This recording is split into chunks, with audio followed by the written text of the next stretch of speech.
Before I tell my story, I need to sound this as a warning to married men. You can't trust your friends with your wife, it is impossible, it is wrong, and it can cost you your marriage. Just as it cost me mine. My ex-husband found this out, but when he did, it was too late. My name is Sarah, and this is how I lost the love of my life to a series of intense and mind-blowing pleasure. Although I'm on my third husband now, I have not found a man that will love me as pure and beautifully as my first husband did. Steve was my happily ever after, and with him I felt the safest. Steve and I grew up together, with Charlie. We were the three musketeers, inseparable. I was the only girl amongst two boys, but we would not have had it any other way. Charlie was the authoritative leader of the pack, Steve was the calm and smart one, and I was the glue that held our friendship together. We went from children to teenagers in the twinkle of an eye. Steve and I became closer than normal, and soon enough, we started dating. Charles became a little distant from me when we found out. Little did I know that he had feelings for me. Our young love bloomed like roses in spring, and as we had planned, we got married after college. I wish I could say we lived happily ever after. I really wish. The first 3 years of our marriage was a fairy tale. More than a fairy tale, it was heaven. Steve, now my husband, gave me the world. He was caring, thoughtful, and very intentional about everything that concerned me. And though the sex was not special, the goodness of his heart coupled with the peace he gave me was enough covering. Steve gave me peace, in this world with a plethora of chaos. I remember our first vacation to Rome in Italy. We visited the Trevi Fountain in Pantheon, but the highlight was our night out in a club. The barista asked if we were together, and when we replied yes, she brought 2 cups of what I would later come to know as their most potent aphrodisiac. Steve and I gulped it down at once, and it took effect almost immediately. He took me to the toilet first for a quickie, and then we made our way to our room. It was a night of senseless and sweet lovemaking, one I will never forget in a hurry. I still hoped we had stayed back in Rome because that was the last beautiful night we spent together. Things began to fall into pieces when we got back home. Charles was in front of our door waiting. He had just got back from the army and had no place else to go. Steve was so surprised and happy, so was I. Little did we know that this happiness will turn hell's fire in our mouths. The attraction to Charlie began almost immediately. There was something different about him. I could not place my hands on it, but Charlie was not the same boy we grew up with. He had grown big, very big, with bulgy arms, a Viking's beard, a mysterious smile, and groins that were always visible within the shorts he wore around the house. This version of Charlie had all I wanted in a man and more, and I would not lie, I wanted to have a taste of him. However, my darling Steve was the center of my world at the time. We were inseparable. I would not hurt him like that, not with anyone, most definitely not with his best friend, who happens to be one of my best friends too. With that in mind, I killed all the vile thoughts I had about Charlie. It was not going to happen. Or so I thought. My affair with Charles began in a way that, thinking about it now, breaks my heart.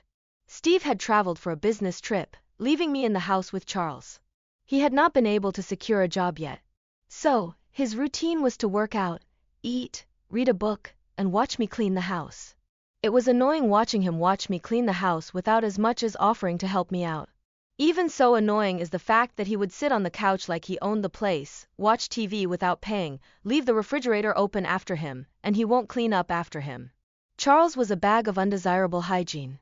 But his strong arms and those bulgy large unders were more desirable than any negative traits he had. Charles had just got back from the gym that day. I was at home too, probably called in sick at work or something, and was on the couch in the living room watching my favorite TV show. He walked past me and the smell of sweat mixed with his cologne filled the air. It was the most awkwardly satisfying smell I had ever perceived. "What are you watching?" he asked with his deep army voice. I pointed at the title of the TV show, not wanting to engage him in a conversation. He stood for a while, and maybe he got interested in the show, sat down to watch with me. Despite all the couches in the living room, Charles decided to sit on the same couch as me. He lifted my legs gently, sat, and put my legs on his unders area. That was the beginning of the end for me. A million thoughts filled my mind at that moment. What is going on? Is this right? But his hardness is so hot. Subconsciously, I began to move my leg on his crotch, slowly and softly. He knew this, but did not say anything.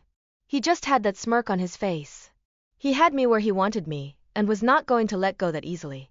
I continued to move some more, and when it was becoming intense, Charlie tapped my leg, stood, and left. I had never felt so embarrassed in my entire life. Charlie left me hanging and acted like nothing just happened. The tap brought me back to my reality. I have Steve.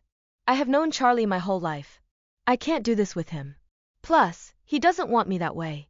I thought I was beside myself with the thought of cheating on Steve.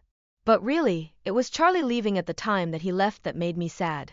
I wiped the slate clean and decided to go apologize to Charlie. At least that would mean I knew what I almost started was wrong. Making my way to Charlie's room, I rehearsed what I would say when I got there. I mouthed the words calmly till I got to the door of his room, knocked, and without waiting to hear a response, opened the door, saw what I saw, and things spiraled out of my control.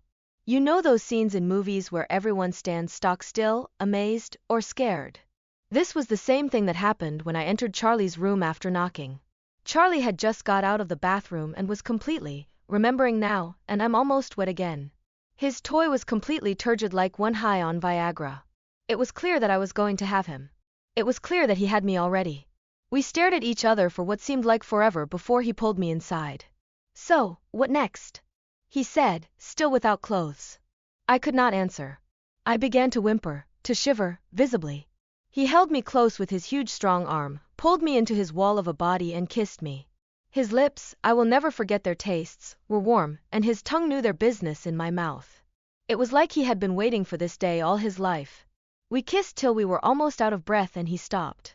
I could not look him in the eye. I was too ashamed to admit that my hands were actually stroking his hardness. I was too sad to know that Charlie could have me, and I would not feel any remorse.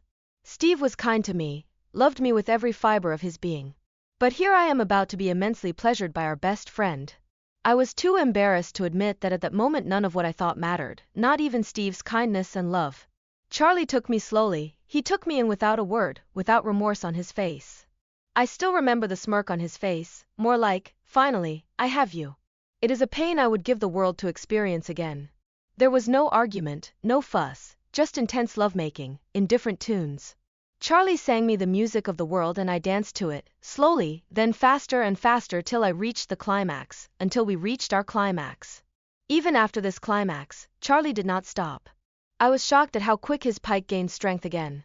It was quick, I was going to lose my mind.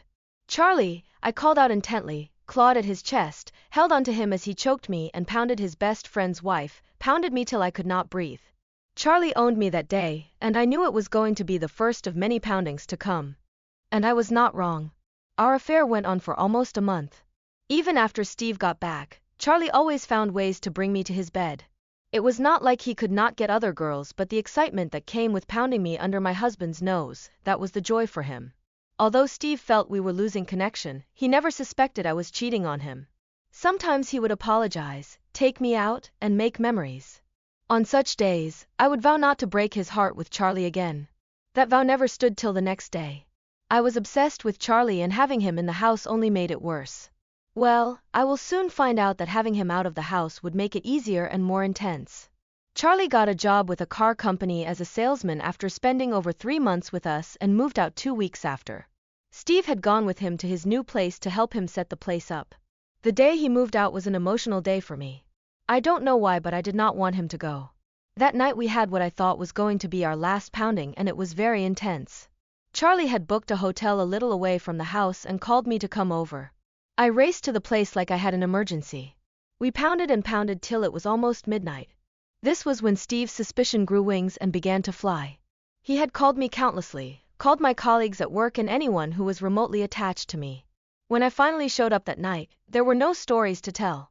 He did not speak out about his suspicions, but I think my face gave me away. Steve and I began to grow distant from that day. You would think that after that night, I would put an end to the madness. But no, it only became worse. Charlie now had a place so we could do it wherever and whenever. On days when Steve had to go on a business trip, I would go to Charlie's and we would have the days to ourselves. I could not believe that I had gotten so attached to Charlie and his rough pounding. Things were going smoothly until karma decided to pay me back in my own coin. Steve had told me that he was going on a business trip that day. He left the house at 5 a.m. as usual. I called Charlie and we made plans for the days Steve was to be away. I packed my bags and drove off. I noticed a blue Toyota was following me, but I did not really pay it any attention. Who could be following me? What would they even want? There were no answers to my questions, so I continued driving till I got to Charlie's house. He was already waiting outside for me. We hugged and shared one of our signature welcome kisses before he carried me into the house and straight to the bedroom. In his moment of lust, Charlie had forgotten to close the door behind him. Things would go downhill from there. Steve had rented a car and tailed me to Charlie's place. He was so shocked when he saw Charlie kiss me so hard and casually. Still in disbelief, he decided to come inside. It was a struggle for him, but he soon decided to move. Charlie was under me when Steve found us. It was to be the saddest moment of his life. I saw Steve first, even in my ecstasy, and pushed Charlie away. We all stood staring at one another. And before we knew what was happening, Steve had pulled out a gun. It all happened in a blink. All I can remember are the 2 shots and the 2 bodies falling down and my screaming. Steve shot Charlie, and before I could say or do anything, pointed the gun at me, then redirected it at his head, and the trigger went off. I was not prosecuted as Steve's thumbprints were still on the gun, but I lost a part of me that day. A part one don't think I can ever regain.